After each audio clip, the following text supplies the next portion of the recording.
This video is sponsored by SPO Digital Marketing.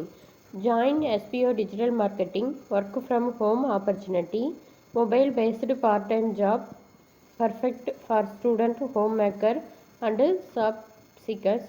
Use your free time to earn, no fixed hours. Work out your convenience. Just share and publish content.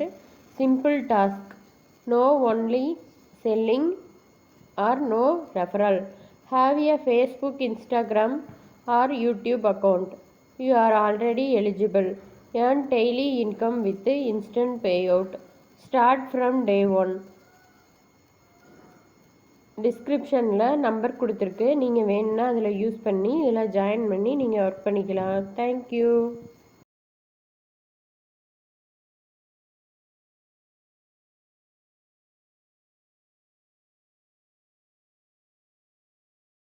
Skip பண்ணாதீங்க, பெரிய தப்பு. தினம் 300 ரூபாய் சம்பாதிக்க அரிய வாய்ப்பு. Instagram, Facebook பயன்படுத்த தெரிந்தால் போதும். Content post and content publishing மூலமா தினம் 300 ரூபாய் சம்பாதிக்கலாம். இந்த வேலை செய்ய 5 நிமிடம் போதும். Work training support, group communication support, all language customer live chat support, முக்கியமா சொந்தமா ஒரு பிசினஸ் ஸ்டார்ட் பண்ற அளவுக்கு உங்களால கற்றுக்கொள்ளவும் முடியும், சம்பாதிக்கவும் முடியும். இந்த வேலை வாய்ப்பு வழங்குவது 5 வருடத்திற்கு மேல ரன் ஆகிட்டு இருக்க நம்ம தமிழ்நாட்டு company school of business organisation private limited. மேலும் விவரங்களுக்கு டிஸ்கிரிப்ஷன்ல கொடுத்திருக்க நம்பருக்கு வாட்ஸ்அப் பண்ணுங்க.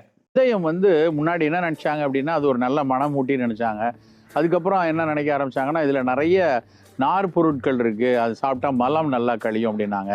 சீன மருத்துவத்தில் வெந்தயம் ஒரு காமத்தை உருவாக்கக்கூடிய ஒரு பொருள், அதனால் ஆண்மை பெருக்கியாக பயன்படுத்துகிறாங்க. அதனால் அது நிறைய ஒரு அஃப்ரோடயாசிக் பொருளாக நிறைய பயன்பட்டு வந்துச்சு. அதுக்கப்புறம் வெந்தயத்தை என்ன கண்டுபிடிச்சாங்க அப்படின்னா, அதில் நிறைய ஃபைபர் இருக்குது, அதுலேயும் குறிப்பாக சாலிபிள் ஃபைபர், கரையும் நார்கள் இருக்குது, அது ரத்தத்தில் கொழுப்பு படிகிறத தடுக்கும் அப்படின்னாங்க. ஆனால் ஒன்றுனா எல்லா விஷயங்களையும் ஆய்ந்து பார்க்கும்போது பார்த்தா வெந்தயம் மாதிரி ஒரு அற்புதமான ஒரு பொருள் வேறு எதுவும் கிடையாது. அதில் அவ்வளவு இப்போ நம்ம சொன்ன அத்தனை விஷயங்களும் வெந்தயத்தில் இருக்குது. குறிப்பாக ரத்தத்தில் உள்ள கொழுப்பை கரைக்கிறதுக்கும் ஈரலில் மேலே படிஞ்சிருக்க கொழுப்பை கரைக்கிறதுக்கும் வெந்தயம் அவ்வளவு நல்லா பயன்படும்.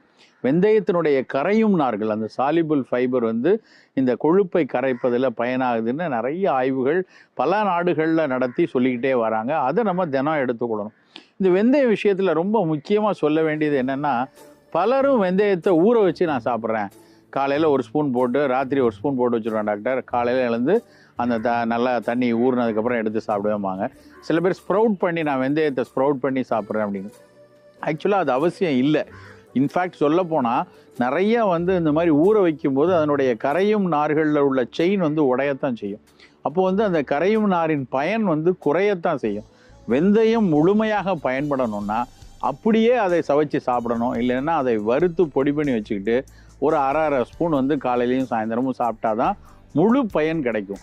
ஊற வைத்து சாப்பிட்றதுங்கிறது ஒரு குளிர்ச்சி தன்மை உடம்புக்கு கிடைக்குமே தவிர முழுமையான பயன் சர்க்கரை நோயாளிகளுக்கோ கொழுப்பு நோயாளிகளுக்கோ அவசியமான முழுமையான பயன் இந்த வெந்தயத்தை ஊற வச்சு எடுக்கிறதுனால கிடைக்காது.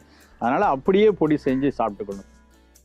மேலும் பல மருத்துவ குறிப்புகளை சிறந்த மருத்துவர்களிடமிருந்து பெற ஹெல்த் பாஸ்கெட் யூடியூப் சேனலை சப்ஸ்கிரைப் செய்யுங்க. ரெகுலர் நோட்டிஃபிகேஷனுக்கு பெல் ஐக்கனை கிளிக் பண்ணுங்க. மேலும் பல